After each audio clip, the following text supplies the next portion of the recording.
Let us show you how it works exactly inside Excel using the regression analysis tools given to you in the textbook. First of all, they said activate Excel. So we've got Excel open with a brand new sheet all ready to go.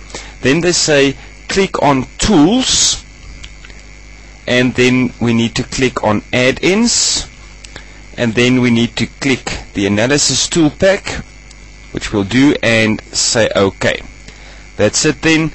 And then we now need to key in the data in the cells, which we can say at A1, for instance, we can say that's X, and at B we can say is Y.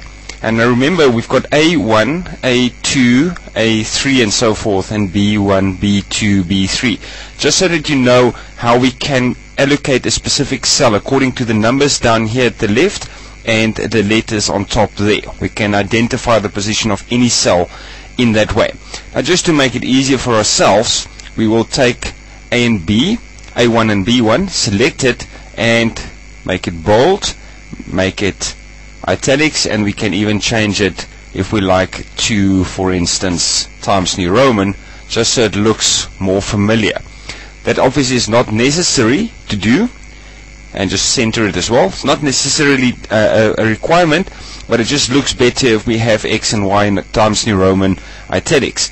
Then down below X we can type in 1, 0. Now, since we are working in Excel, which is an American system, you have to type in 1 point or 1 full stop 0, not 1 comma, then it will not work. Then below that we've got 2.3, 3.1, 4.8, 5.6 and 6.3, and then we can go all the way up to B2 again, and we type in the data that we have for B, which is 2.6, 2.8, 3.1, 4.7, 5.1 and 5.3. And then again, just for it to look a little bit better, we can select those cells and also just make it center. Then we have to select the data, which will be just that data, not the X and Y part, just the data. We have to select that, and then we go to the chart wizard icon, which is up there.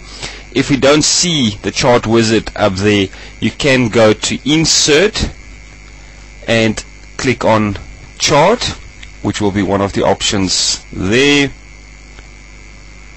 There you can see exactly the same thing as the picture icon that we have there for chart.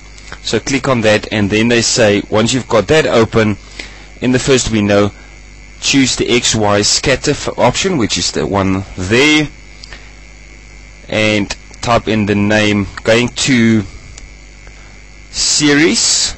Once we've got that, we've got to click next, and then we go there to series and we type the name, which we can then call linear fit. So we'll say linear fit there. Now what you need to do for the X values is you click on that little button there and go to your XY values there, or your X values, just the X values. Select the X values from A2 to A7 and click there again. Then you go to your Y values and you do exactly the same. Select the Y values that you want to include in the chart and go that way as well. Then we click on next. Then they say we need to make sure that all the axes have names. If need be, we can just call the X-axis X and we can call the Y-axis Y. That's all that we really need to do, and then we need to click on finish. Then we have the graph there.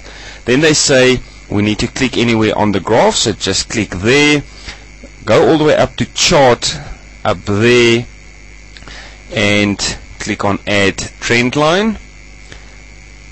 Then we choose the linear option there, go to options and say display equation in chart and display R squared value in chart as well.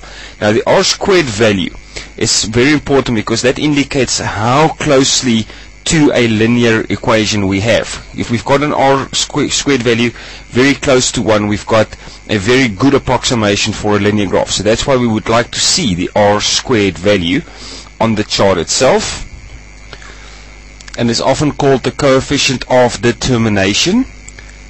And what it basically tells us, for instance, if we look at the value there, we've got 0.94 for r squared.